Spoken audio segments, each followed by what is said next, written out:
This is a story of who we were,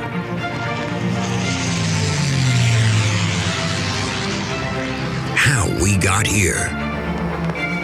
Houston, the Eagle has landed.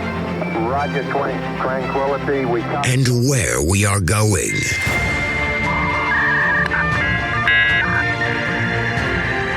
You've got mail. So join us as we take history off the page. Hey everybody, and welcome back to another episode of History Off the Page. I'm your host, Dr. Jason Hansen. For those of you that don't know me, I'm a professor of history at Furman University, and you're listening to our special series on the history of the Israeli-Palestinian conflict. Now, for those of you that don't regularly follow this series, this is our 6th episode on the topic. Previously, we've discussed the birth of Zionism, the rise of Palestinian nationalism, the impact of World War I, and most recently, the Arab Revolt of 1936 to 1939. You can find more about these episodes, as well as other episodes related to modern European history, the French Revolution, communism, soon Nazi Germany. You can find more about these episodes on our website, www.historyoffthepage.com. Now, in today's episode, we're going to be talking about World War II and its impact on the Israeli-Palestinian conflict, or on the territory of Palestine, however you kind of want to phrase it. And for me as a historian, this is kind of a really interesting moment, comparatively speaking, because when we talk about World War II, in most countries, in most contexts, World War II is a kind of decisive moment. It's one of the most important moments, not just kind of militarily, but it has a dramatic effect on the societies that experience it. If you think about a country like Germany, the effect of World War II isn't just, another lost war, but it forces Germans to kind of reevaluate and rethink their politics, their position, their sort of ideology of what it means to be German. If you think about World War II in a country like France, right, you have these long-standing debates about democracy, about monarchy. As the French historian François Furet once remarked, the French Revolution started in 1789 and it goes on until 1989. Now, obviously, there's a lot to unpack with that quote, but the idea here is that, there's this tension in French society, and World War II kind of ends up exercising, one could argue, a lot of it. I know he said 1989. I think he was trying to be kind of clever there.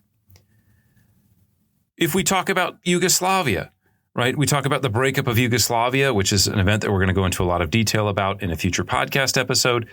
The origins of the breakup of Yugoslavia, one could argue, really start with the experiences of World War II and the civil war that occurs in the middle of World War II. So again, World War II is so decisive in so many countries, so important. But in the Israeli-Palestinian context, World War II is actually in some ways almost like a pause, almost like a stepping back. Instead of accelerating the divisions between not only the sort of Jewish and Arab communities in Palestine, but also their relationships with the British, World War II is almost kind of like a pause. Like hey guys, we have this trouble, we have these tensions, but we need to put those aside for a moment to fight against the Germans.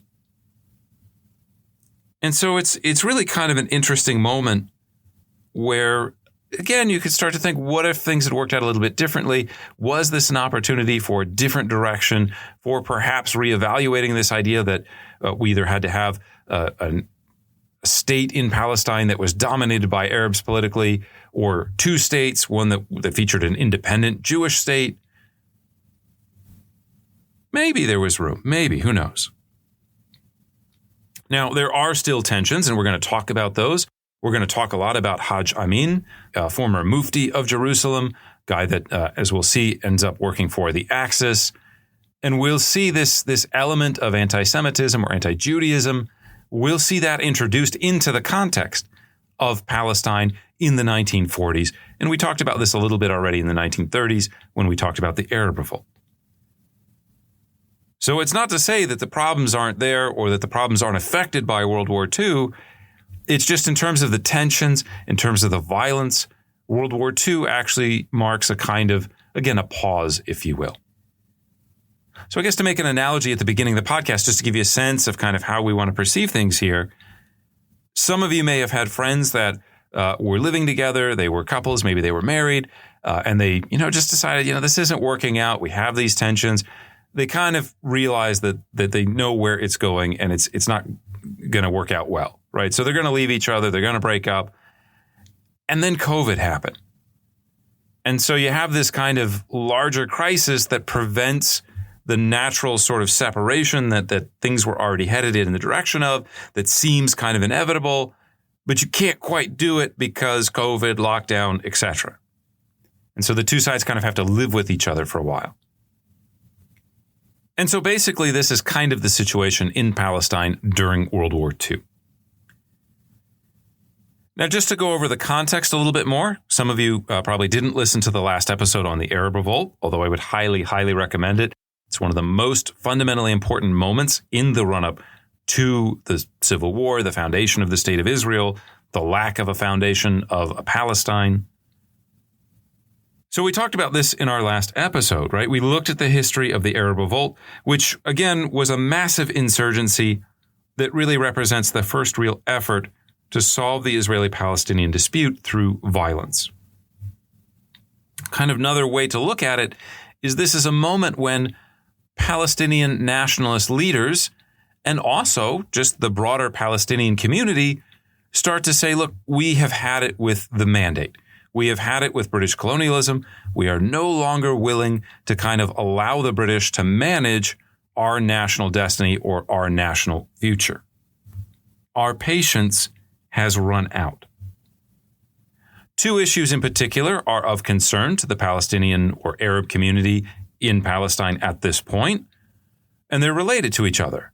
Right? One is the continued Jewish immigration, which is increased and pushed and kind of made even more critical by the rise of Nazi Germany, by the attempt to drive out the 600,000 Jews living in Germany. And it's also fueled by land purchases. As we saw, the Zionists had set up a couple of agencies. They'd set up a bank. They were actively purchasing land, trying to settle the land, trying to bring in those refugees and build up the infrastructure of what would become a Jewish state. So in 1936, the Palestinians, first through a boycott, later after 1937 through an insurgency, begin to try to resist the British, begin to try to force the British out through violence. And as we saw, this initial boycott basically hurts the Palestinians far more than it hurts the British or the Jews. Palestinians, by withdrawing from the economy, open space for Jews to kind of move in, to kind of take over those economic functions, right? Jaffa, before 1936, is one of the most important port cities, if not the most important port city on the Mediterranean coast. After the boycott is over, that role will be taken over in part by Haifa, but especially Tel Aviv will begin to eclipse Jaffa as the major economic port city in the Mediterranean.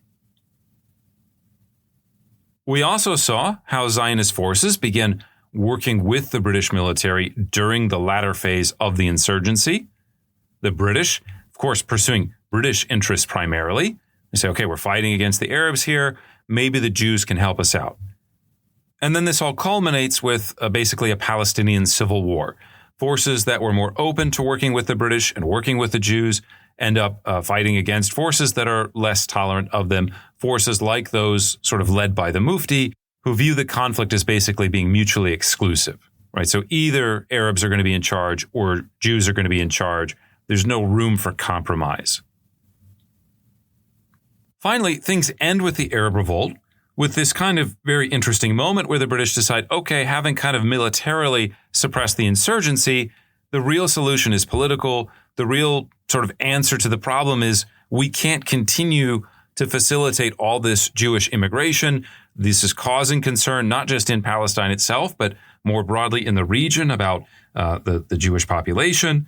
And so in 1939, the British release a white paper. This is a new kind of interpretation of British policy. And they say, look, we are no longer doing the Balfour Declaration. We are no longer going to try to work or commit ourselves towards establishing a Jewish homeland. And we are going to institute strict controls on Jewish immigration into Palestine. The problem, of course, from the Zionist perspective is not only are you threatening this kind of long-term project of building a Jewish home, but you're doing this in the middle of these kind of attempts by Nazi Germany to drive or expel German Jews out of Germany. You're doing this at a moment when the rest of the world basically says, we don't really care about German Jews. We're still in the middle of the Great Depression. We don't want your immigrants. We don't want your refugees. We don't want your poor people that are going to come in and compete for jobs, or they're going to come in and take, from our social welfare programs. So for the Yishuv, this isn't just a political question. It's a moral question. It's a question related to the survival of the Jewish people in Europe.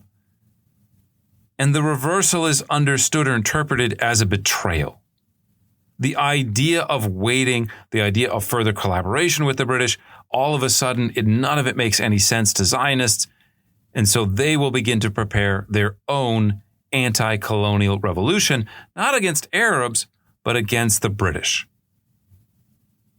Jews in Palestine, and even more globally, Jews that are members of the Zionist movement, begin to say, we are going to take matters into our own hands. We cannot trust the British anymore. We can't wait on the British or the international community. This is an existential crisis. This is a moment of survival. All of this is happening in 1939 as we are experiencing the run-up to war. Back in Europe proper, in 1938, Hitler had talked about revising the Versailles Treaty, had made these kind of propagandistic claims about the Sudeten Germans. These are Germans living along the German-Czechoslovak border, but in Czechoslovakia. They happen to live in a kind of mountainous region. And Hitler basically says, look, Wilsonian idealism says, hey, we're all about national self-determination. We're all about the freedom of peoples to live in the countries that they want to live. Why aren't these Germans who are, in his words, being abused, why don't they get to live with other Germans in Germany proper? And he basically threatens to start a war unless I get these people, unless we live up to the terms or the idealism of the Paris Peace Conference. Famously, there will be a meeting in Munich in November 1938. The leaders of Britain and France agree to giving this land, this part of Czechoslovakia, to Hitler. They don't bother to invite the Czechoslovaks to this meeting, by the way, awarding part of their national territory to their enemies, the Germans. But they say, oh, this is peace in our time, right? Neville Chamberlain famously flies back to Britain. He gets off the airplane. He holds up the treaty. This is peace in our time. We have averted another disaster like World War I. Hitler gave me his word. This is it. This is the final territorial revision. Now we're done. 6 months later, Slovakia declares independence from Czechoslovakia, and the Nazis will basically invade the rest of, or the rump part of what is today Czechia. They basically say, this state is too small to exist on its own. We will form a protectorate over what they call Bohemia, which is the German term for what is today Czechia. The British start to realize, okay, peace in our time isn't here. We need to start thinking about the prospect of another world war. A couple months later, Hitler starts talking about what's called the Polish Corridor. This is a part of Poland that was awarded to Poland during the Paris Peace Conference, Treaty of Versailles. Basically had a large German minority, but the majority of the population was Polish-speaking. The one exception is the city of Danzig or Dansk. Danzig is made into an international free city because it did have a German majority. Hitler demands these territories. He doesn't get them. And so on September 1st, 1939, Germany will launch an invasion of Poland. Now, we'll get into the deeper history of World War II in another episode. The short version, kind of comic version of this, is that the Germans don't want to just sort of say, oh, we're just going to invade, we're just taking this territory. So they have this crazy operation where they dress a bunch of German soldiers up in Polish army uniforms. They actually kill some convicts, they dress them up in Polish army uniforms, and they stage an attack on their own radio transmitter. And so just a couple hours after this kind of fake attack, this false flag operation, 1.5 million German soldiers, supported by 2,000 tanks, 900 bombers, attack Poland from 3 directions. A couple weeks later, the Soviet Union will also attack Poland. And so in the course of about 6 weeks, Poland is basically dismembered. As all this is going on, of course, Britain and France will then declare war on Germany. Later on, you'll get the Japanese fighting in China. Eventually, they'll attack not just the United States with Pearl Harbor, but they'll also declare war on Britain. They'll attack British imperial possessions in places like Singapore. Right? Pretty soon, the whole world is at war in one way or another. Now, when we talk about World War II, especially in the American context, especially popular context, think about World War II era movies, the tendency is to focus on Europe. The tendency is to focus on especially France, Britain, the Soviet Union. There's a lot of focus on the eastern part of Asia. But we don't really tend to think a lot about the Middle East. Right? We don't really see the Middle East as being a key battlefield of World War II. But in many ways, it is a key site. Not just of fighting. There is some fighting. There are some armies moving around that we'll talk about in just a moment. But for the British Empire, remember, for about a year, Britain basically fights Nazi Germany one-on-one. Right? The French get knocked out in the summer of 1940, also very quickly, also in just a matter of weeks. The United States has not yet entered the war, at least not officially. And so the only way that the British can hang on is by relying on its empire. And of course, as we mentioned with World War I, the heart of the British Empire is India, and the way that they maintain connections with India is through the Suez Canal. So Palestine, Egypt, these 2 countries are basically going to be phenomenally important because you have to keep the supply routes open to India.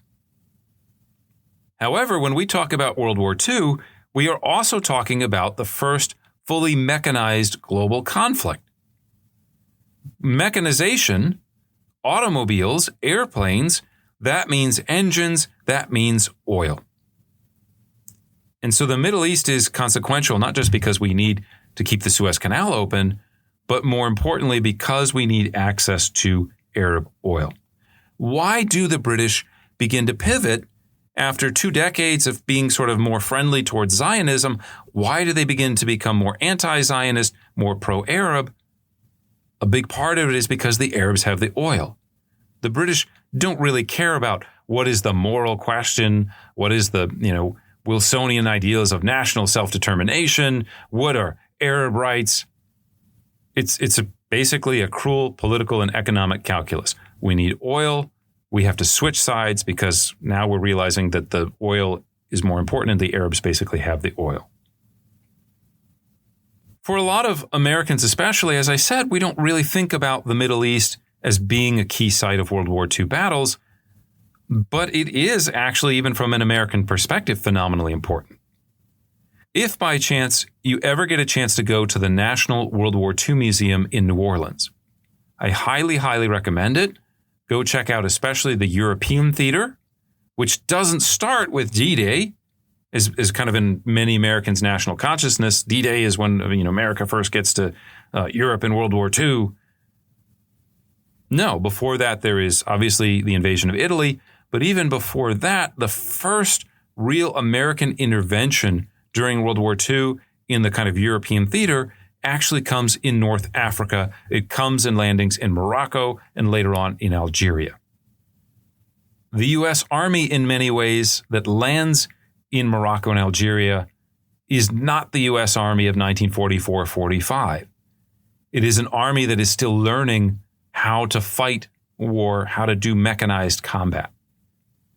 And they do an excellent job of depicting this and discussing it in the World War II Museum in New Orleans.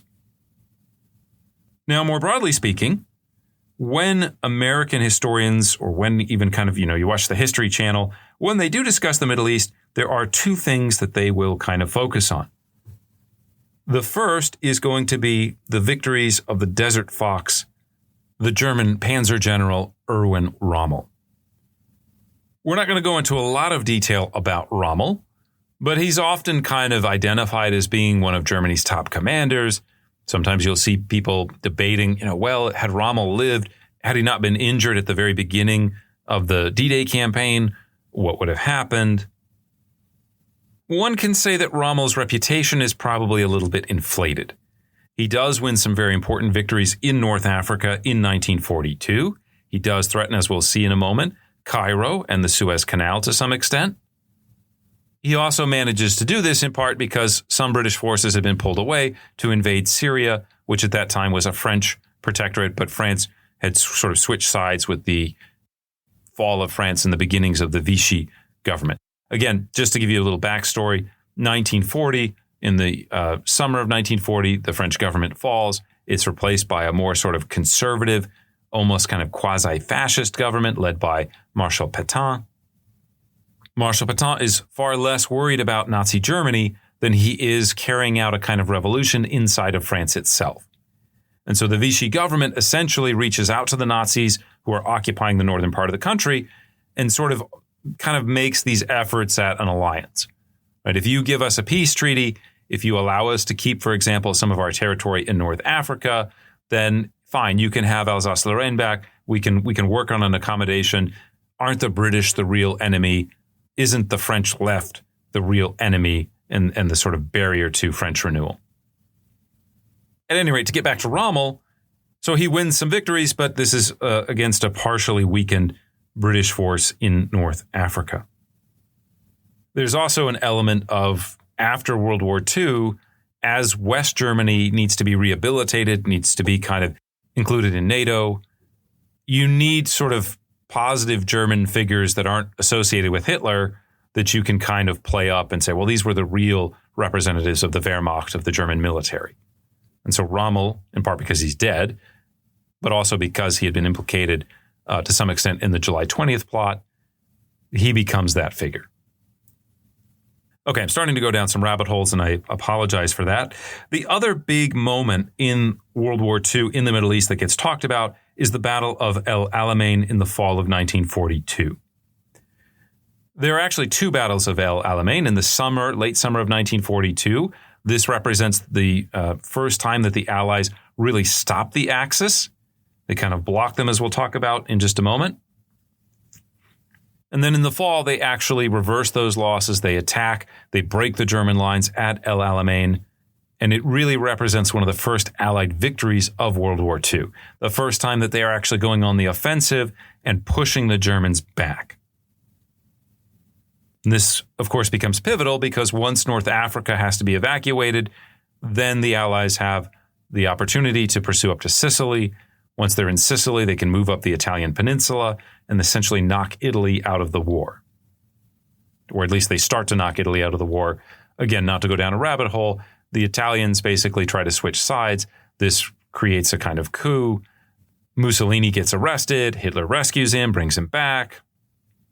So again, complications of World War II, the subject of a different podcast for another day. For our purposes, the real focus of what we want to talk about today is 1942.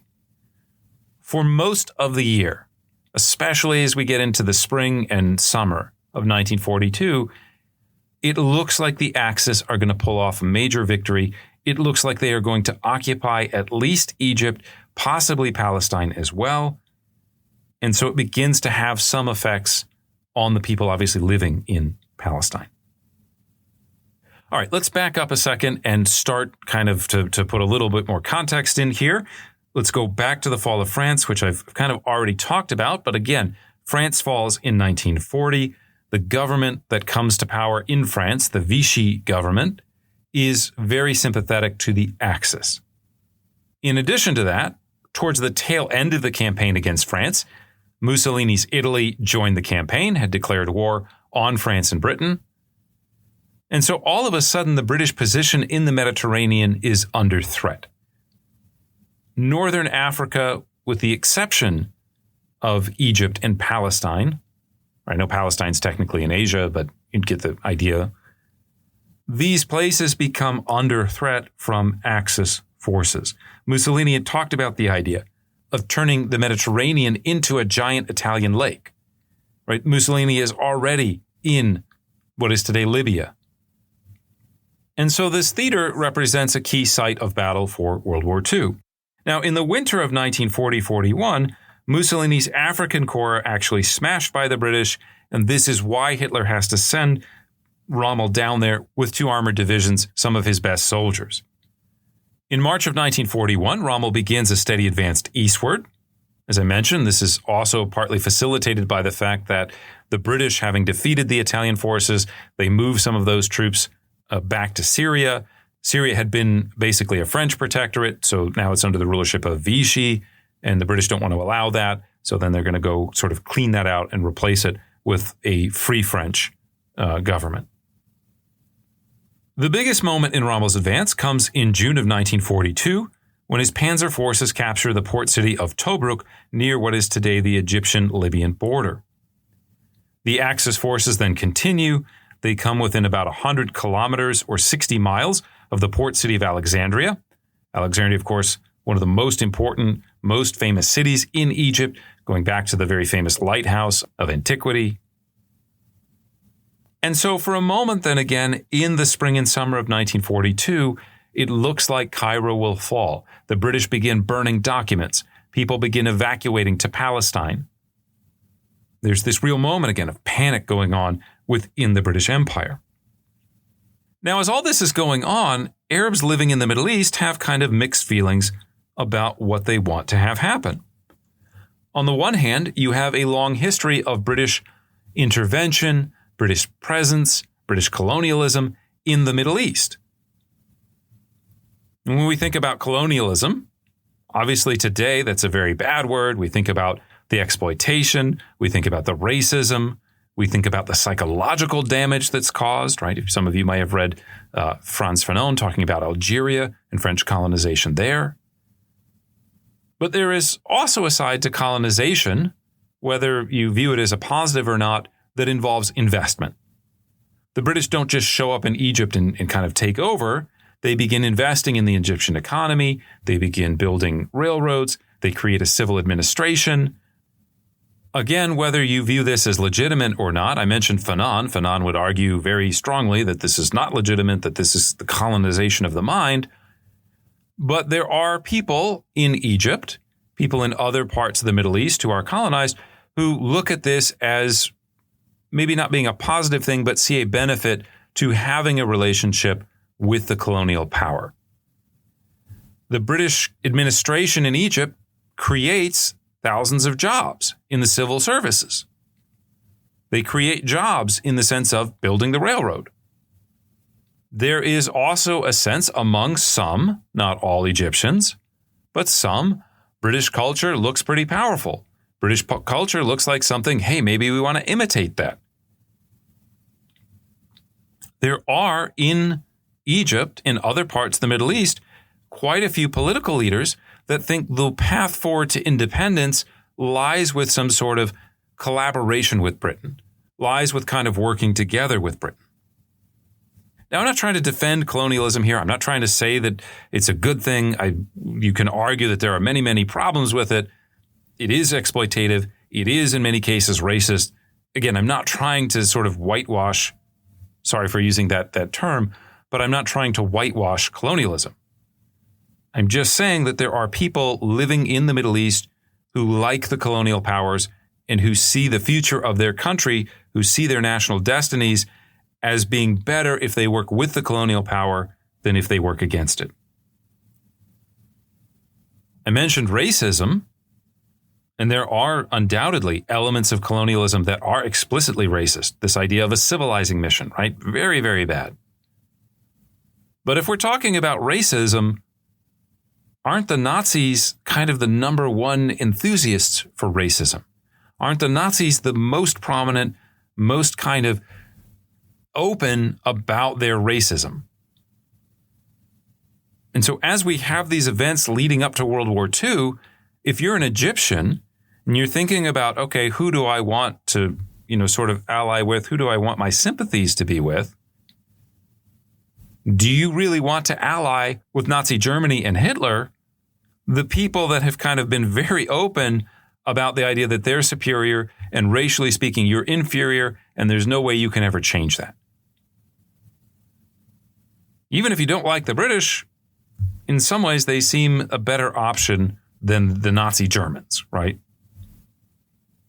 Having said all this, of course, there are plenty of people living in the Middle East, living under the yoke of imperialism, who say, okay, clearly, we had the Ottomans, they were the imperial power.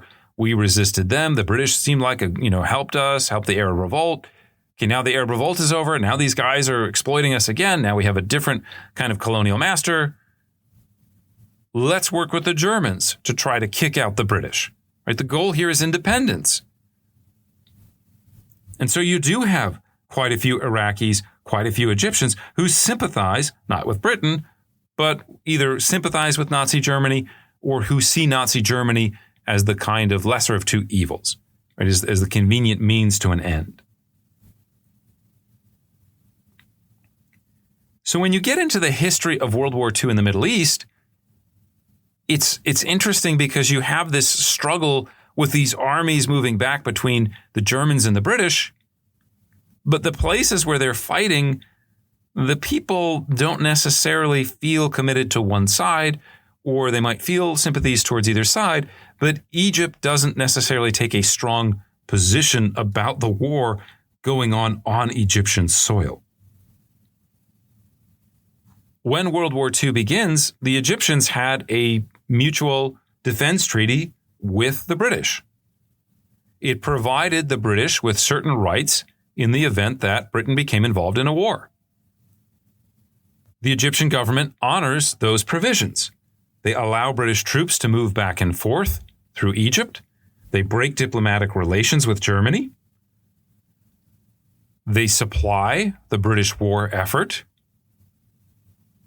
But even though the Axis bomb their cities, especially the port of Alexandria, Egypt never declares war on Germany. In fact, the king of Egypt, a guy named Farouk I, he's writing letters to Hitler. He has a kind of secret correspondence where he kind of says, I have Axis sympathies. I kind of would like to see you guys win the war. Maybe that could help us become fully independent. When the war begins, the prime minister of Egypt, a guy named Ali Mahir, is also an Axis sympathizer, but he's part of a coalition government, and that government falls in 1940 and is replaced by a more pro-British government. To make a long story short, the kind of politics of Egypt are complicated. As I said, some people want close relations with Britain. Other people are opposed to it. In February 1942, there's an incident known as the February 4th incident. Basically, Farouk is about to appoint a new prime minister. As we said, the Axis forces are making gains. They're beginning to threaten Egypt. And Farouk wants to bring back Mahir and basically put him in charge of the Egyptian government at a time when the Egyptian government is kind of under threat from the Nazis. The British can't allow this to happen. And so they will basically surround the royal palace. The British representative shows up and basically says to King Farouk, you have a choice. You can either appoint our guy as prime minister or you can abdicate, but there's no other option. So again, we're seeing this violence taking place in the Middle East, this kind of working out between pro-British and anti-British forces. And we see this in other countries as well. Now, another place is Iraq. If you remember when we left off talking about Iraq, we saw Faisal become the king. We saw Iraq gain independence. Unfortunately, Faisal dies in 1933, and this throws Iraqi politics into a bit of chaos. Faisal's 21-year-old son takes over. As you can imagine, being a 21-year-old, ruling a country, very difficult. And so essentially, there will be a series of military coups. You will have a civilian leadership that kind of takes over and rules in the name of the king, but the army is the real power, and you keep having coup after coup, right? So there's a lot of political instability in Iraq. Faisal Sangazi actually will die in 1939, and his 3-year-old son will take over, and so you'll have a regency, and again, running into World War II, even more political instability. In this context, some people want, again, a more pro-British line. They see the path to independence by working with the British. Other people see this as an opportunity to side with the Axis and gain what they would call true independence. The leader of the kind of pro-British forces, by the way, a guy named Nuri al-Said, he will pop up again and again in Iraqi history. But basically, by 1941, the effects of the war on the Iraqi economy, the desire of the British to place troops in Iraq, this leads to a pro-Nazi coup by a former prime minister named Rashid Ali al-Gaylani. This coup takes place on April 1st, 1941. It is backed or facilitated in some ways by our old friend Hajj Amin. Hajj Amin, you recall, was the Mufti of Jerusalem, was the leader of the kind of more radical side of Palestinian nationalism in the 1930s. He had been the leader of the Arab Higher Committee. He basically got kicked out of Palestine after 1939 when the Arab Revolt ends. And so he relocates to Baghdad, where he again continues this kind of pro-German correspondence, trying to kind of, again, he looks at basically Nazi Germany as the fulcrum that can liberate the Arab world from British imperialism. Another guy who also happens to be there involved in these events that we've talked about was Fawzi al-Qawuqji, who, if you'll recall, was the top military commander for the Arab side during the Arab Revolt. At any rate, to make a long story short, basically Britain will fight a short, couple-month-long war against Iraq. They will chase Rashid Ali out of the country. They will chase Hajj Amin out of the country. These guys will basically make their way first through Turkey, then to Italy, then all the way to Germany, where Hajj Amin will work for the Nazis. And we'll talk more about Hajj Amin in just a minute. So far, I've been talking about kind of events going on around Palestine. Some of you are saying, Dr. Hansen, what's going on in Palestine? That's why I'm listening to this podcast. Well, back in Palestine itself, feelings in the Arab community are similar. You have people that look at the recent experience of the Arab Revolt and say, look, our future depends on working with the Nazis. Our future should be opposition to Britain. And Hajj Amin represents the kind of clearest example of this line of thought. However, you also have a lot of Palestinians that say, look, we've had relatively decent relationships with the British. The British are still clearly here. They're the ones with the power. We tried opposition. That didn't work. The British have modified their policy towards Jewish immigration. Maybe the way forward is to work with the British to fight on the Allied side. And maybe when the war is over, we will get concessions for having sacrificed for the Allied cause. Major institutions in Palestinian media, such as Radio Palestine or the Philistine newspaper, call for the defeat of Germany. They urge their listeners not to remain on the sidelines, but to actively support the British war effort. About 12,000 Palestinians fight in the British Army during World War II, and they fight in some cases alongside Jewish Palestinians. There is this kind of moment, maybe not of reconciliation, but where at least there were Jews and Arabs that were working together alongside each other, that if you could redo history, maybe you could go back and try to build something positive based on those experiences. Build the idea of a community where one side isn't going to be in the majority necessarily or exercise complete power, where their national destinies would be linked. Of course, these numbers are too small in the end to make a huge difference, but the moment was there. Now, within Palestine itself, the war is mostly experienced indirectly. As I mentioned, in the summer of 1942, especially the spring of 42, you have all these people fleeing from Cairo, especially members of the British civilian administration. There is some combat that takes place. In the early years of the war, especially between July 1940 and June 1941, Italy will bomb Palestine. The focus tends to be on the oil pipeline that goes through Mosul. They also hit oil refineries in Haifa.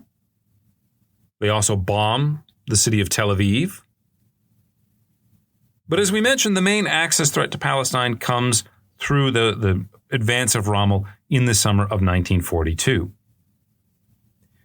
Just to kind of finish this thought about the fighting, especially this moment of crisis, the British, led by Bernard Montgomery, successfully withdraw to favorable terrain around the town of El Alamein, where they're able to halt the Axis advance in August of 1942. At this point, the war has been going on for 3 years. The Nazi invasion of the Soviet Union in 1941 has failed, even though it's made incredible territorial gains. And so a lot of the Nazi war effort is redirected from places like North Africa to the Eastern Front, where they're looking for decisive victories. The Axis advance, as I said, halts in August. Without the ability to conduct further offensive operations, Rommel decides then to kind of dig in himself, which then precipitates a British counterattack in late October 1942. Over the course of the following months, the British break the German lines at El Alamein, and they force a retreat back into Libya, and eventually this leads to the defeat of all Axis forces in North Africa. Now, before I go on and start talking about the specific experiences of Palestinians and of Zionists or Jews or Israelis during World War II, we should note the significance of this victory, which isn't just that the British finally kind of begin to break the Axis advance overall, that the British are able to push the Axis out of North Africa and kind of open up, as I said, that southern front into Sicily and then into southern Italy. But as this is going on, beginning in the winter of 1941 and especially into the spring and summer of 1942, this is the moment that the bulk of the actions that we describe as the Holocaust take place in Europe. It begins, one could argue, in the summer of 1941 with Operation Barbarossa, with the invasion of the Soviet Union by Nazi Germany and its allies. As the German forces roll through places like Ukraine, like Belarus, like the Baltic states, the Germans have reserve units called Einsatzgruppen that follow and that go basically from village to village, city to city, and shoot 1.5 million Jews. This is the first phase of the Holocaust, and it is carried out not by gas chambers like places like Auschwitz, but by shooting. This desire to kill Jews, this desire to commit genocide, is not something that is limited in the Nazi imagination just to Europe. As the Nazis are advancing in 1942, they have a relatively small but important 24-man unit waiting in Athens for word that Rommel has defeated the British and occupied Egypt. They have an Einsatzgruppe ready and waiting to go into the Middle East to start killing Jews. Not just bombing them, not just indiscriminately, not just as a kind of casualty of war, but basically of carrying out the Holocaust in the Middle East. Going house to house, shooting them, rounding them up, committing genocide. So had Rommel been successful, it's likely that the Holocaust would have spread to the Middle East, where approximately 750,000 Jews lived. Now, I mention this not just to kind of highlight the Holocaust, but because it's important to know about the context in which debates about Jewish migration to Palestine happen, especially not just during World War II, but immediately afterwards. When Zionists are talking about the need to create a Jewish state, it is not an abstract ideal. It is not just, well, we should just have territory and land because we want to take it, because we're colonizers, because we're more advanced. It's happening in this moment where the threat to Jewish existence is very real, where the idea of the survival of the Jewish people is not just a kind of historical legend. We're not talking about Haman and things that happened 3,000 years ago. The threat of it is literally right there on their doorstep. The idea that Rommel could have killed all the Jews living in the Middle East, not Rommel personally, but the Nazis, that's very real. So again, these are not settler colonists along the Pied Noir model or the, East India Company, British East India Company, coming to try to exploit the local population economically, coming to come and build mansions. These are people that view what's going on as a kind of moment of existential survival. So whether their actions were right or wrong, when you talk about someone like Ben Gurion, when you talk about the Nakba, we can totally be critical of that. But an important part of the story is it doesn't just happen in a vacuum. It is in part created by the circumstances of World War II. Now, before we go any further, I want to develop this point a little bit deeper, because it's not just, there's this secret commando unit waiting around in Athens. It is in the political discourse that is surging through not necessarily the newspapers, but especially through the airwaves in Palestine in 1942. This idea of genocide is not something that is just sort of unspoken or could have happened, but nobody knew about it. It is very much on people's minds, whether they support it or not.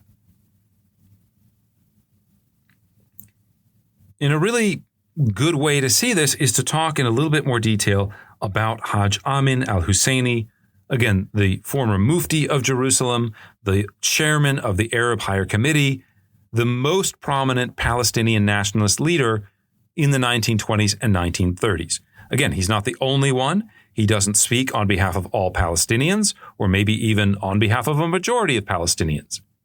There are other alternative voices out there. But he is a significant one. Hajj Amin's understanding of Zionism, of the Jewish-Arab relationship in Palestine, is one that goes beyond kind of abstract discussions about political power, about whether you should have this committee in charge, or this ratio, or what are the rights of the minority.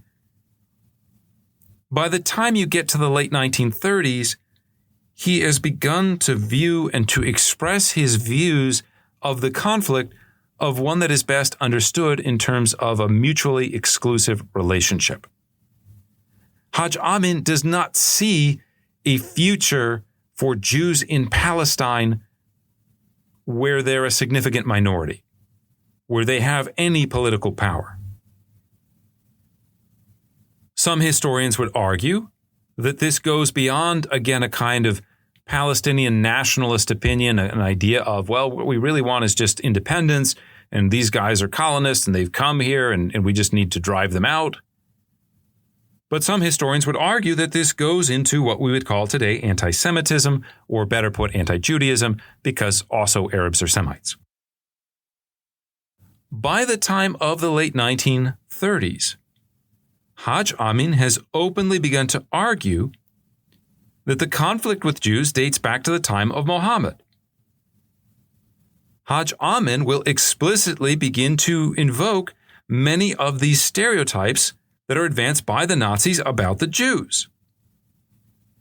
In 1938, the Nazis actually publish a German translation of one of Hajj Amin's speeches, which was most likely given in Syria in 1937.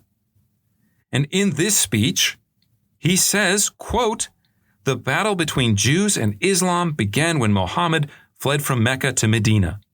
In those days, the Jewish methods were exactly the same as they are today. Then as now, slander was their weapon. They said Muhammad was a swindler. They tried to undermine his honor. They began to pose senseless and unanswerable questions to Muhammad. And then they tried to annihilate the Muslims.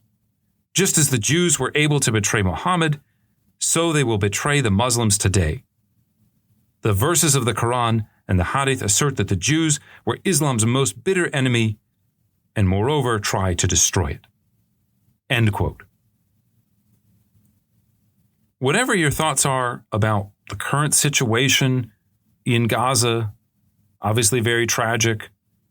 Obviously, we're seeing enormous civilian suffering.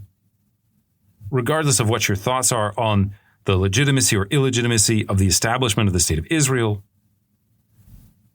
it's pretty clear that the language that I just quoted from this speech is going beyond a mere political criticism.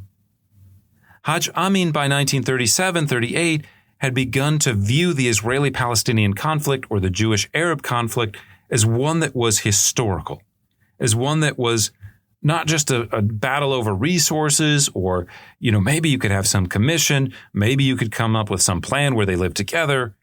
Hajj Amin had begun to understand this as a kind of fundamental conflict between Jews and Arabs that couldn't be solved peacefully. Now, Hajj Amin is not making these arguments in a vacuum. He's also doing it at a time when the Germans have begun to actively broadcast propaganda into the Middle East, when the Germans and the Italians to some extent are trying to lean on this pressure point of Jewish-Arab relations in Palestine, trying to exaggerate it, trying to make people feel more of a sense of hatred towards each other.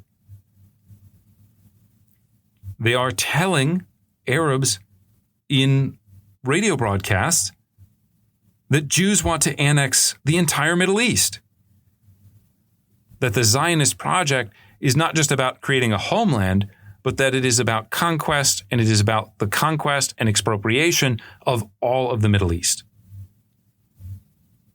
The Nazis tell Arabs in Arabic language broadcasts that the British had formed a 50,000-man Jewish army and that this army is going to rampage around the Middle East, taking over Arab lands.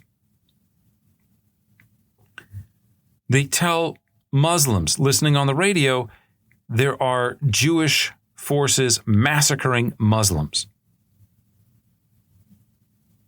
In essence, they project the image that either genocide is happening or will soon happen to Arabs in an effort to kind of provoke Arabs into committing genocide. When we talk about how do people do these horrible things, how do they decide, we're just going to go kill a bunch of civilians? One of the most powerful motivating factors is the belief that you're doing it to prevent that happening from your own side. There is a great example of this from the breakup of Yugoslavia, where one of the ethnic Serbs who had been involved in massacres of ethnic Croats, they go to him and they say, "Why did you do this?" And he tells this story about a mulberry tree in his front yard, where during World War II, members of the Ustasha, the Croatian fascist movement, they came to his house to kill his dad. His dad wasn't there, and so they put a gash in the mulberry tree as a way of saying, we're gone right now, but we were here. We can be here again in the future. The sort of sword hangs over your life and that of your family. The Nazis are spreading these rumors because they want intercommunal violence between Jews and Arabs in Palestine in the 1940s, late 1930s. And again, Hajj Amin is a part of this effort. And he's not just a nobody. He's not just some radical. He's not, some guy in his basement on social media posting, anti-Jewish memes. He may not speak for all Palestinians, but he does have some influence, and he does harden the anti-Semitism or anti-Judaism that then is used to argue against Zionism. Now, to play out some of this story again, we talked about Hajj Amin. He gets kicked out of Palestine in 1939. He goes to Baghdad. He becomes a kind of liaison trying to help the Nazis connect with Rashid Ali and the colonels that are involved in that coup in April of 1941. Hajj Amin also discusses the future of Palestine with the Nazis. Again, trying to leverage this into some kind of alliance where the Nazis would go out and kind of declare the independence of Palestine, the end of the mandate. And in exchange for that, this would create a sort of second Arab revolt that then would obviously help someone like Rommel as he's approaching the British lines. This deal never really happens. One of the concerns that the Nazis have is they have coalition partners of their own. One of them is Vichy France. The Vichy French are already in Syria. They're already in Lebanon. They're a little bit worried about kind of increasing tensions with French colonial possessions. I mentioned the Italians had this dream of creating an Italian lake in the Mediterranean. Well, if you declare that the Egyptians and the Palestinians and the Syrians should all be independent, that makes Italian conquest a little bit harder. So there's kind of a game of footsie here where, again, the Nazis are using the Palestinians very clearly. They're using other Arabs quite clearly. They're playing a political game where at the first moment that it no longer is convenient for them, they're going to switch. But these efforts are out there. Once Ali's pro-Nazi government collapses in Iraq in 1941, Hajj Amin once again has to flee. He goes to Tehran, he goes to Ankara, and he makes his way to Italy, where he receives an audience with Benito Mussolini. A couple weeks later, Hajj Amin makes his way up to Germany. He has a meeting with Joachim von Ribbentrop, the Nazi foreign minister, the guy who negotiated the famous Molotov-Ribbentrop Pact that divides Poland and the rest of Eastern Europe and basically sets the stage for World War II. Eventually, Hajj Amin receives a meeting with Hitler himself. They kind of have a little bit of a bromance, to use a modern term. Kind of talk about how much admiration they have for each other. There are debates about whether or not Hitler talks about what is happening to European Jewry and what that might mean for the Middle East. Some historians would argue that Hajj Amin is aware of this, that Hitler is kind of open about the destruction of European Jewry and kind of says, look, when we get to Jerusalem, we're going to carry out the same solution to the Jewish problem that we've carried out here in Eastern Europe.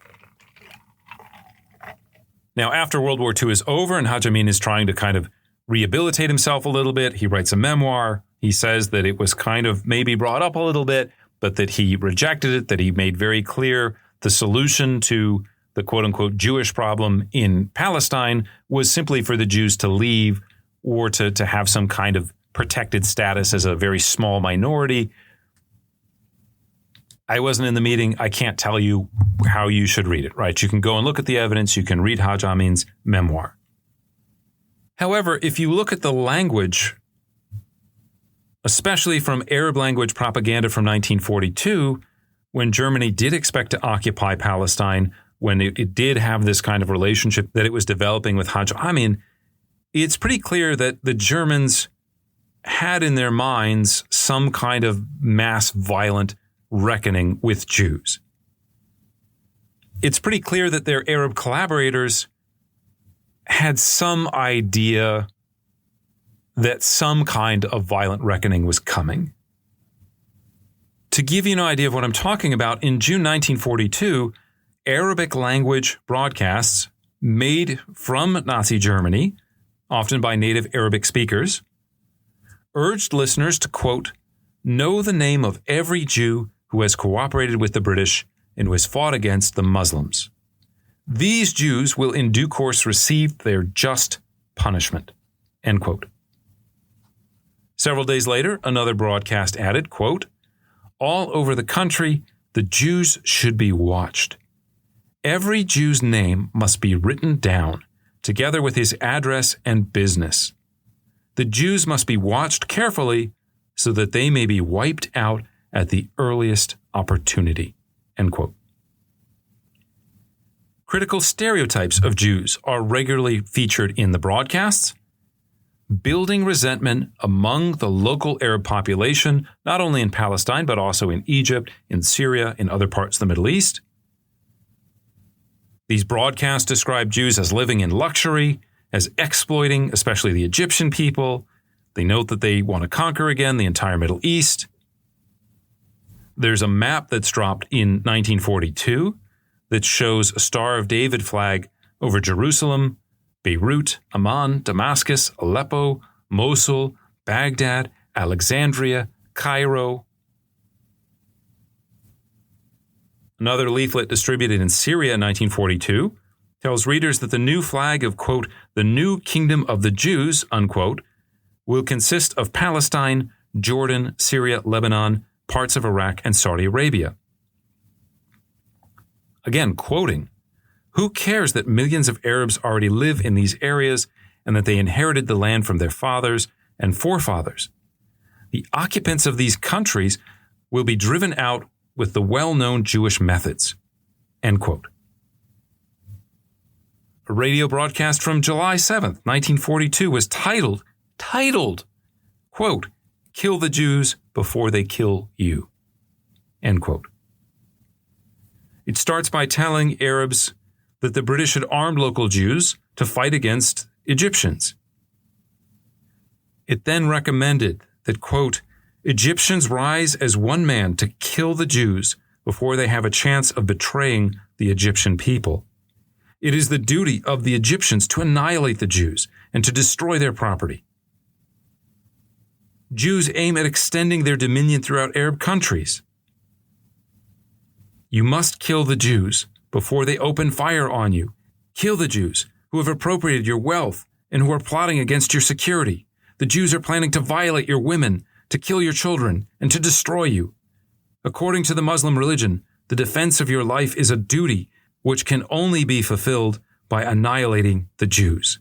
This is your best opportunity to get rid of this dirty race. End quote.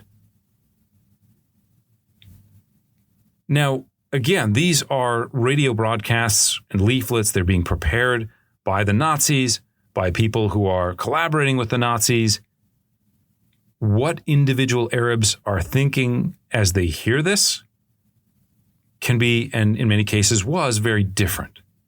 Right? It doesn't mean that because these things were put out, this then became associated, this is the Friday call to prayer, this is the Imam speech. That's not the case. But the language is out there. There are some people who become convinced by it, right? Even if it's only 1% of the population, that's still pretty significant. And if you're Jewish and you hear these broadcasts where your Arab friend comes to you and says, man, you will not believe what we heard on the radio today, how does that not make you feel like you are in an existential crisis? If you were someone who preferred a kind of moderate Zionism, who was comfortable working out some kind of deal, maybe Jews remain a kind of minority in Palestine, but they have certain rights. Maybe there's some sort of guaranteed immigration that would be open. When you listen to radio broadcasts talking about literally killing you and your family, it makes it hard not to feel something emotionally speaking. It makes it hard to keep those bridges between religious communities or between ethnic communities open. It makes it hard for you to understand the legitimacy of Palestinian nationalist feeling and resistance to Zionism when it gets conflated with genocide. And again, it doesn't mean that everyone who hears these broadcasts is convinced of it or the majority of it is convinced by it, right? There are still other directions that we can go in. But with the discourse out there, it makes it much harder to convince people from one side to look at the opinion of the other side. In the end, of course, the great uprising that Hajj Amin wanted, the great uprising that Hitler hoped to foment, that the Nazis hoped to foment, it never happens. As I said, in the context of Palestine itself, many Palestinians support the British, work together with Jews, and fight for the Allied cause. In Egypt, even though there's tensions, Many Egyptians will also fight alongside the British, will supply the British, will work towards the British war effort. The Great Revolt there never happens either. Axis forces are driven out of North Africa and the Middle East. Axis efforts to recruit Arabs largely fail in the Middle East and North Africa. There is one context where the Nazis are able to recruit several divisions. This is in Bosnia, where you have a couple of Waffen-SS divisions that are basically Bosnian, or Bosniak, if you prefer. But again, the propaganda leaves its mark. We're broadcasting this April 2024. The war in Gaza, unfortunately, is still going on. As I said, people are still suffering. It is an immense tragedy. Why are Israelis blind to the suffering of Palestinians? Huge question, right? One of the reasons you could argue is that when they go and look at something like Hamas's original charter, the foundational charter, late 1980s, it perpetuates or invokes some of these stereotypes that are being broadcast by Arabic language speakers by the Nazis during World War II. It echoes some of these anti-Jewish arguments or frames being repeated by Hajj Amin in the late 1930s, early 1940s. It is difficult for some Israelis to look at the violence of October 7th, to put that alongside the language of Hamas's original charter, of Hajj Amin, and see alternative voices for the Palestinian people. To see moderate voices, to see not even political voices, to see the suffering of ordinary civilians when it comes in a framework to them that looks like the suffering of Jews. This is one of the key parts of the current crisis. How do you get people to look at the other perspective, the other side's suffering, and to feel a sense of humanity about that? It's really, really, really hard to do in practice. Now, I want to switch gears here for a second and go back and talk about the Jewish population of Palestine, because the Arabs are not the only ones who have kind of mixed feelings about what's going on.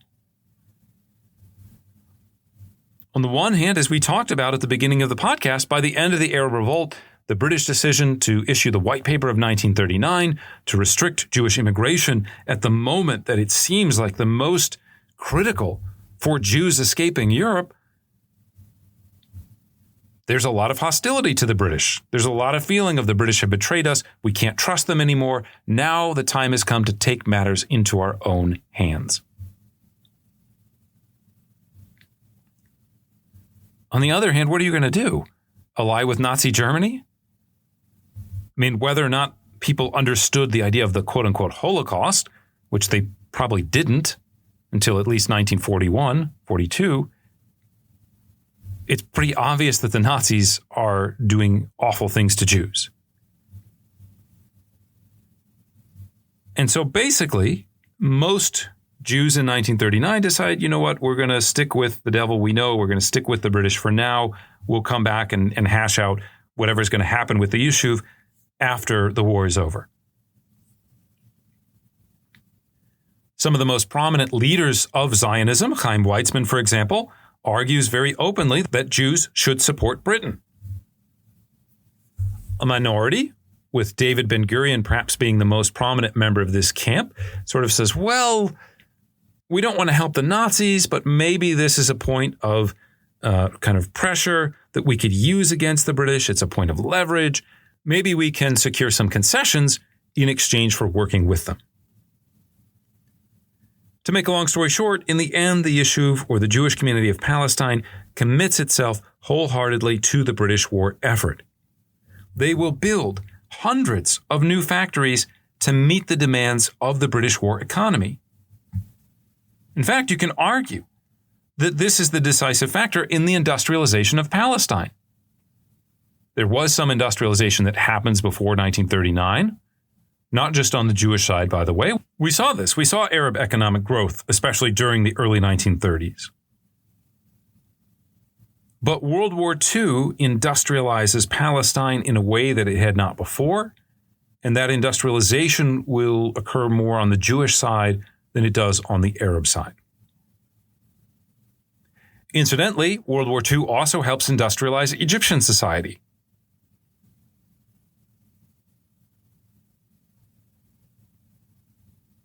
Now, at the same time that this is going on, you kind of have a repeat of World War I. World War I, if you go back and you listen to that episode, when the war breaks out, after realizing that the Ottomans are not going to do a whole lot for the Jewish community, for Zionism, basically, early leaders of Zionism start to try to rally forces to fight for the British. So basically, the Yishuv will undertake a recruiting campaign to get people to volunteer to fight on behalf of the British Army. Within 5 days of the beginning of this campaign, they recruit 136,000 volunteers. Now, most of these volunteers will never see service in the British Army. The British are quite aware in 1939, hey, if we create a large Jewish armed force in Palestine, that is going to create tensions with the Arab community, that is going to potentially increase separatist forces' power. It's not going to reduce tensions. And so basically, before the fall of 1940, most of these guys get redirected, either not to serve, or the ones that do get to serve are put into auxiliary positions, are put into non-combat roles. So you're going to be moving the baggage along, you're going to be helping munitions get to the front, but there's not really a strong desire to have a Jewish fighting unit. So people working as truck drivers, trench builders, some work as ground crew for the RAF, even a couple get flight lessons while this is going on. As we mentioned, eventually some Palestinian Jews do end up serving in the regular British Army. You also have the Free French Forces, and you'll get Zionists that volunteer to go fight alongside the Free French Forces. Clandestinely, however, the Haganah, which you'll recall was the sort of not-so-secret Jewish defense forces in Palestine, the Haganah continued to arm itself during and immediately after the war. Under the leadership of a guy named Yitzhak Sadeh, a former decorated Imperial Russian soldier and one of the leaders of the night squads that we talked about during the Arab Revolt, Sadeh will help the Haganah organize an elite unit known as the Palmach. The Palmach was essentially training to become a partisan unit that would fight against the Germans should they occupy Egypt and Palestine. The Palmach is almost like a kind of commando unit. They're kind of like, not quite the Green Beret, but somewhere in that kind of tradition, somewhere in this idea of small groups that are going to fight asymmetrically, that are going to set ambushes, that are going to bomb key military points of logistics. This is organized as a specifically Jewish fighting unit that the British turn to basically because it's an existential moment. We feel like we're going to lose Egypt. We need all the help we can get. In the summer of 1941, the British recognize the legitimacy of the Palmach, its right to exist, and in fact, they start working with it. One of the things that these Palmach guys are really good at is scouting. Right? You've got British forces coming in from all over the empire. You've got British forces that have never been to the Middle East before, that don't speak Arabic, that don't understand it. Well, isn't it great to have kind of local collaborators? We saw this during the Arab Revolt, when the British were able to turn some Palestinian nationalists, people like al-Hadi, how much more effective he was because he knew the landscape, he knew the terrain, he had interpersonal connections with the local population. The British will rely on Jewish forces during World War II in the same way. Incidentally, two of Sadeh's most loyal and effective lieutenants are a guy named Moshe Dayan and another guy named Yigal Allon. We will meet these names again when we get to the 1967 Six-Day War. Incidentally, those of you that are familiar or remember Israeli history from this period, Moshe Dayan has like an eye patch. He looks like a kind of Bond villain in some ways. He's known as kind of a great military commander. Moshe Dayan gets his eye patch fighting during World War II as a member of the Palmach. Now, as was the case during the Arab Revolt, the British tolerate these sort of special Jewish commando units only as long as they have to. They are aware in some ways of the hostility that these units provoke and of the kind of future danger that you're exposing yourself to. Once Rommel had been driven away at the end of 1942, the Palmach were officially disbanded. But officially disbanding something only goes so far. The Jews that serve in the Palmach, maybe they're not officially allowed to serve in it anymore, but it doesn't mean that they forget their training, doesn't mean that they forget an understanding of asymmetrical warfare, of advanced military tactics, of organization, the importance of logistics, communication. You can take away their weapons, but what happens if they get those weapons back, as they often do? In the end, the effect of World War II in some ways is going to be similar to the effect of World War I. Jews, Zionists, members of the Yishuv, however you want to call it, receive advanced military training and experience. Their military capabilities are enhanced by the war, while the Palestinian side or the Arab side, even though they fight in some cases, as we said, they don't have that same level of training and cohesiveness that you see on the Yishuv side. Not to get too far ahead of ourselves, but one of the reasons that the Zionist forces win the civil war in 1947-48 and then defeat the Arab armies in 1948 during the War of Independence is simply put, they have a much better organizational structure, logistic structures are much stronger, command structures are much stronger. The Palestinian and Arab sides have to kind of throw things together and are kind of limited by other factors such as rivalries against one another. So again, World War II, it doesn't just matter from an ideological perspective, from a kind of hardening of the sort of future goals of the Zionist movement. It also equips the Zionists with better military preparation for war. The final point that I want to make here is that at the same time that this sort of Jewish-British alliance is proceeding along in the 1940s, there is another tension that is undercutting them and that will provide a kind of barrier towards a future reconciliation. And this has to do with immigration. While the war makes immigration from Europe more difficult, it obviously highlights to many Zionists, not just in Israel itself or Palestine itself, but around the globe, the importance, the critical nature of unrestricted Jewish migration to Palestine. And so in 1939, even before the war begins, Jewish groups will begin to focus on fostering and encouraging illegal immigration into Palestine.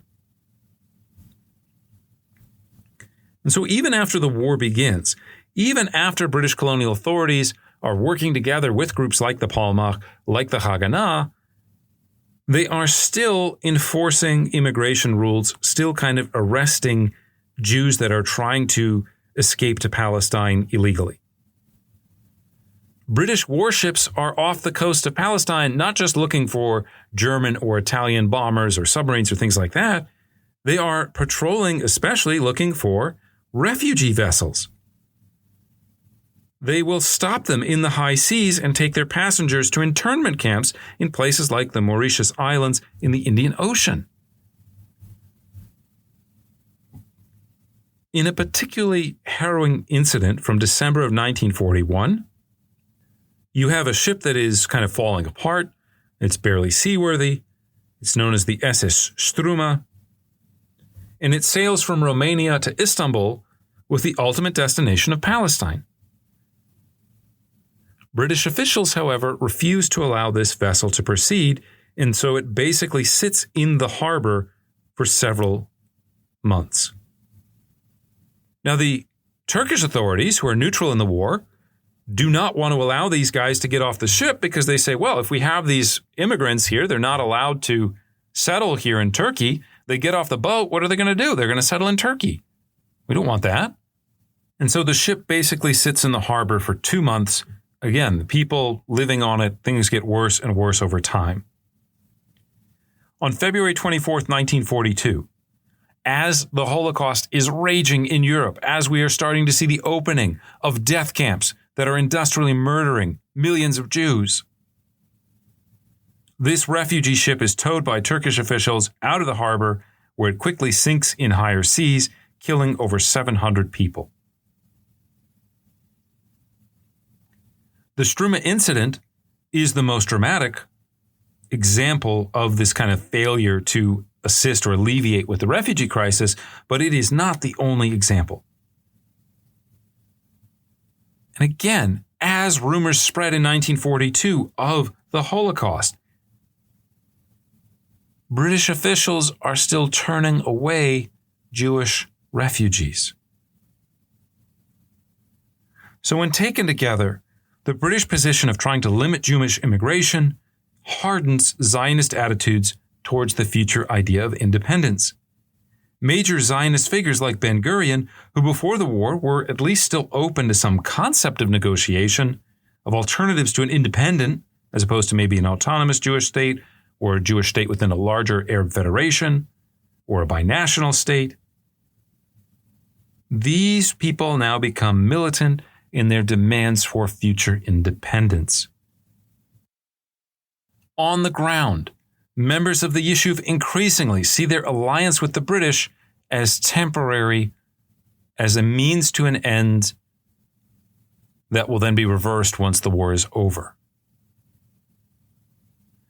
After 1943, a speech by the High Commissioner, Sir Harold McMichael, indicated that, okay, we saw, as we talked about, these Jewish industrial growths, the especially heavy concentration of industry in sort of Jewish areas. And so McMichael says, look, when the war is over, we need balance. We're actually going to take apart some of these factories. We're going to move some of them maybe to the Arab sectors. Zionist commandos respond to this by breaking into British military bases to steal British arms and munitions. In the middle of World War II, as their ally, they're going to break into the armories and steal weapons, not for use against the Germans, who by 1943 have been pushed back. The threat is over.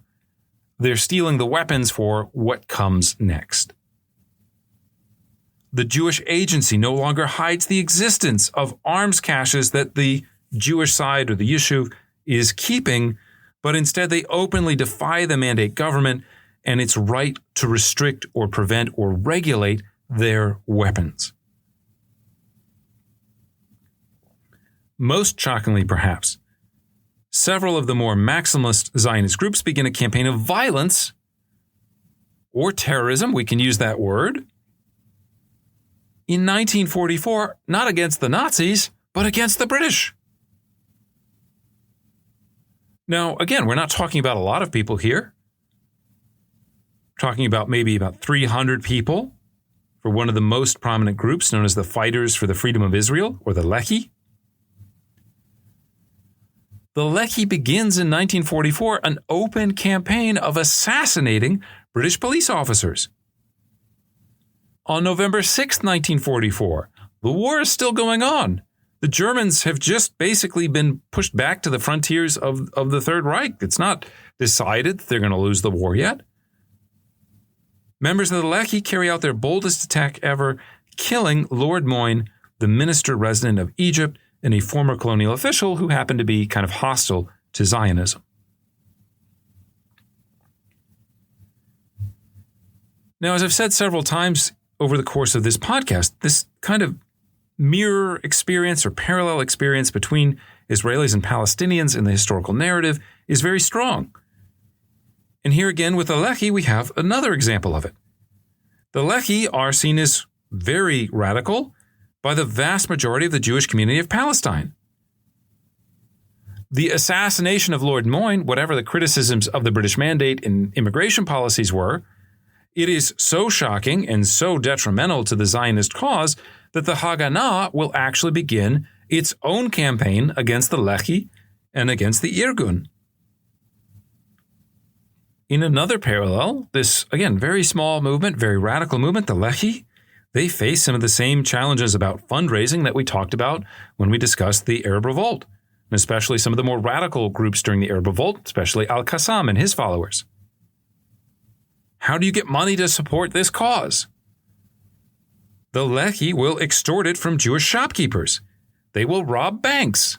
They will expropriate the money from Jews. At any rate, the end result of all of these actions was the formal breaking of the Jewish-British partnership in Palestine. The divorce between the two had not yet officially happened. But again, to invoke this example I gave at the beginning of the podcast, either a marriage or a long-term relationship, the two parties are living together, at some point they come to a realization, this isn't working and we don't have a future together, and I am now living for myself, the other person is living for their self, and it's just a matter of time before one of us finally says what both of us are thinking. It's beginning to sound like a country music song. I apologize for that. But basically, the die are cast. World War I essentially just becomes a pause. And almost as soon as it's over, we're going to start seeing the return of those tensions, not just between Jews and Arabs, but especially between Jews and the British government, the British mandate. Things between Arab forces and the British will get much better, although there are also some tensions there as well. By the end of 1944, Zionist organizations, radical and moderate alike, will begin planning for a revolt of their own, a kind of Jewish version of the Arab Revolt of 1936. But we'll have to pick that story up in our next episode. That's going to be it for our show today. I'd like to thank you for listening. As always, if you like our show, please like or subscribe and tell your friends about us. As I've said before, we don't really have much of an advertising budget. This show spreads and survives in many ways by word of mouth. And so I really appreciate those of you that have done so, have told your friends about us over the course of the years. You can also check out some of our other episodes on, for example, the origins of the Ukraine War, Queen Elizabeth, the French Revolution, and much, much more. Again, you can find details about that on our website, www.historyoffthepage.com. That's it for now. Please join us next time as we take history off the page.